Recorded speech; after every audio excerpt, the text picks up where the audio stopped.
नमस्कार प्यारे माता पिता। तो आज इस वीडियो में हम जानेंगे कि ऑटिज्म के क्या कारण होते हैं, इसके क्या टेस्ट्स होते हैं और क्या इसका इलाज संभव है।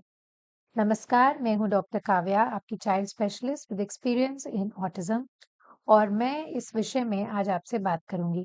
इस सीरीज में हम ऑलरेडी बात कर चुके हैं कि ऑटिज्म क्या होता है, इसके सामान्य लक्षण क्या होते हैं और पिछली वीडियो में मैंने आपको स्टेप बाय स्टेप घर बैठे एमचैट स्क्रीनिंग टूल करना सिखाया था, जिससे आप जान सकते हैं कि आपके बच्चे को ऑटिज्म है या नहीं। अगर इन सब वीडियोस पे आप जाना चाहते हैं, तो साइड में या डिस्क्रिप्शन में दिए हुए लिंक पे आप क्लिक करके उन पे जा सकते हैं। तो ऑटिज्म के क्या कारण होते हैं? ऑटिज्म का अभी तक हमें कोई एक कारण नहीं पता चला है।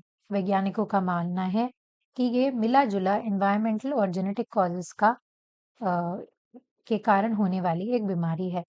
एनवायरमेंटल कॉजेस कई हो सकते हैं, जैसे एडवांस्ड मैटरनल या पैटर्नल एज यानी कि माता-पिता की उम्र ज़्यादा होना, बच्चे को सोशल एनवायरनमेंट ना मिलना, एक्सेसिव स्क्रीन एक्सपोज़र होना, एक्सेट्रा।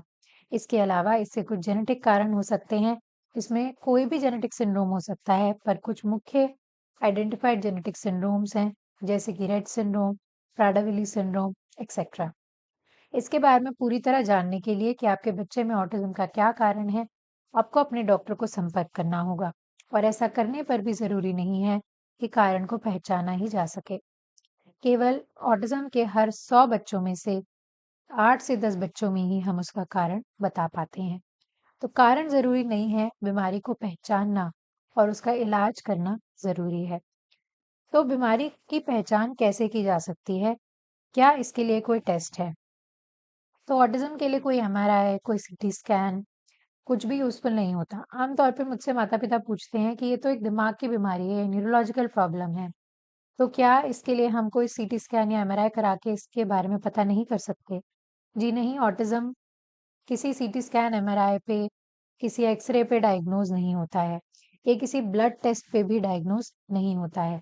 इसको डायग्नोज़ करने के लिए आपसे कुछ सवाल-जवाब किए जाएँगे, बच्चे की कुछ वीडियोज़ मँगाई जाएँगी और उसकी आम तौर पर जीवन में चीज़ों को करने के तरीके और हरकतों के बेसिस पर, उन सवाल-जवाब के बेसिस पे डीएसएम-5, ईसा, आईएनडीटी एक्सेट्रा, कार्स-2 इस तरीके के टूल्स का इस्तेमाल करके आपके डेवलपमेंटल पीडियाट्रिशियन, साइकोलॉजिस्ट या अन्य डॉक्टर मिल-जुल कर इसका डायग्नोसिस आपके लिए बनाएँगे। इसके लिए कोई blood test, urine test, EEG, MRI, CT scan इससे आपको कोई फ़ायदा नहीं मिलने वाला है। तो अगला बहुत ही महत्वपूर्ण सवाल जो माता-पिता मुझसे पूछते हैं कि क्या ऑटिज़्म का इलाज संभव है? क्या मेरा बच्चा इलाज से बेहतर हो पाएगा? क्या वो स्कूल जा पाएगा? क्या वो कभी आत्मनिर्भर हो पाएगा? तो इसका जवाब इतना सरल तो नहीं है, लेकिन जवाब है। क्योंकि बच्चों का दिमाग लगातार विकास कर रहा है, इसलिए शुरुआती समय में यह बताना बहुत मुश्किल है कि भविष्य में बच्चा एग्ज़ैक्टली कैसा होगा। ऑटिज़्म का या ऑटिज़्म स्पेक्ट्रम डिसऑर्डर का कोई पक्का इलाज नहीं है, लेकिन सही समय पर और सही तरीकों से मदद करने करे जाने पर बहुत पॉज़िटिव इम्प्रूवमेंट बच्चों में हमें मिलता है। तो इम्पोर्टेंट आपको ये याद रखना है कि अगर आप बच्चे का इलाज सही तरीके से करा रहे हैं, उसका फ़ॉलो-अप रीअसेसमेंट करा रहे हैं, तो उसको ज़रूर फ़ायदा मिलेगा। देखा गया है कि हर 100 बच्चों में से 3 से 25 बच्चे पूरी तरीके से ऑटिज़्म से क्योर हो जाते हैं। बचे हुए बच्चे बेहतर हो जाते हैं। ऑटिज़्म एक लंबे समय तक रहने वाली क्रॉनिक स्थिति है, लेकिन सही सपोर्ट से व्यक्ति एक अर्थपूर्ण, खुशहाल जीवन ज़रूर व्यतीत कर सकता है। तो हमारे इलाज के उद्देश्य होते हैं बच्चे के विकास के हर क्षेत्र में उसको सक्षम बनाना, उसको आत्मनिर्भर बनाना और उसको फंक्शनली ऑप्टिमल आउटकम्स देना। तो कैसे इसमें सुधार संभव है? पहला काम होगा डायग्नोसिस। यही कारण था कि मैंने एमचैट पे एक अलग से वीडियो बनाई थी। तो अर्ली डायग्नोसिस बहुत ज़रूरी है। इसके अलावा सिर्फ एक डॉक्टर यानी कि एक बच्चों का डॉक्टर उसका इलाज नहीं कर सकता। उसमें एक टीम बेस्ड अप्रोच चाहिए। आपको ऑक्यूपेशनल थेरेपिस्ट और साइकोलॉजिस्ट के अलावा हो सकता है स्पीच थेरेपिस्ट की भी ज़रूरत पड़े डॉक्टर के साथ-साथ। इसके अलावा इलाज को हमें बीच में नहीं छोड़ना है। हमें पेशेंस के साथ थेरेपीज़ को कंटिन्यू रखना है। सच्चाई यह है कि हर बच्चा अलग होता है। कुछ बच्चे धीरे-धीरे स्कूल जाते हैं, दोस्त बनाते हैं और आत्मनिर्भर होते हैं। कुछ को जीवन भर सहयोग की ज़रूरत होती है, पर सही दिशा में कदम बढ़ाना हर स्थिति में फ़ायदेमंद है। क्या आप चाहेंगे कि अगले हिस्से में मैं बात करूँ कि ऑटिज़्म की थेरेपीज़ आखिर होती क्या हैं? तो जी ज़रूर, अगली वीडियो में हम इसी बारे में बात करेंगे। तो धन्यवाद। इस वीडियो में आज बस इतना ही। अगर आपको ये वीडियो यूज़फुल लगी तो ज़रूर इसे लाइक करें, शेयर करें और बाकी पेरेंट्स के साथ ज़रूर इसको शेयर करें, चैनल को सब्सक्राइब करें। आज के लिए बस इतना ही। मैं आपकी डॉक्टर काव्या आपसे अलविदा लेती हूँ। अगर इसके डायग्नोसिस या ट्रीटमेंट में आप मेरी कोई मदद चाहते हैं, तो डिस्क्रिप्शन में दिए हुए व्हाट्सएप नंबर पे हाय भेजें और आपकी मदद मैं ज़रूर करने की कोशिश करूँगी। धन्यवाद।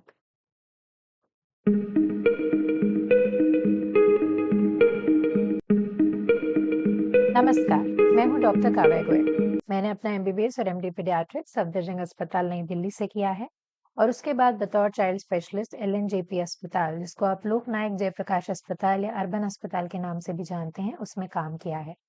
मेरी विशेष रुचि चाइल्ड डेवलपमेंट यानी डेवलपमेंटल पीडियाट्रिक्स, बच्चों के विकास के क्षेत्र में है और इसीलिए मैंने 6 महीने से अधिक child developmental centre Maulana Azad में ट्रेनिंग प्राप्त की है। जो हमारा दिमाग नहीं जानता, वो हमारी आंखें भी नहीं देख सकती। यही कारण है कि ऑटिज्म भारत में हर 100 में से एक बच्चे को होने के बावजूद भी इसका डायग्नोसिस या तो हम नहीं कर पा रहे हैं या इलाज सही ढंग से नहीं दे पा रहे। इसकी जागरूकता ना सिर्फ माता-पिता में कम है, बल्कि डॉक्टरों को भी इस बीमारी के बारे में सही तरीके से नहीं पता है। इवन जो बच्चों के डॉक्टर हैं, जिन्होंने कभी ऑटिज्म के बच्चे नहीं देखे हैं, उनको भी इसका डायग्नोसिस और इलाज करने में तकलीफ होती है। इसीलिए ज़रूरी है कि आप सही डॉक्टर के पास सलाह लेने के लिए जाएँ। इस सीरीज़ ऑफ वीडियोज़ में मैं आपको इस बीमारी के बारे में सही जानकारी देने की पूरी कोशिश करूँगी। अगर आपको कुछ और जानना हो तो आप ज़रूर कमेंट सेक्शन में लिखें। दूसरा चैलेंज जो पेरेंट्स फेस करते हैं वो ये है कि ऑटिज्म का इलाज बहुत ही महँगा हो जाता है। इसका कारण ये है कि इसके इलाज में सिर्फ एक डॉक्टर यानी डेवलपमेंटल पीडियाट्रिशियन की ज़रूरत नहीं है, बल्कि बहुत सारे थेरेपिस्ट्स भी चाहिए, जैसे कि एक साइकोलॉजिस्ट, स्पेशल एजुकेटर, कई बार स्पीच थेरेपिस्ट और अन्य थेरेपिस्ट की भी ज़रूरत पड़ती है। ऑक्यूपेशनल थेरेपिस्ट भी ज़रूरी होता है।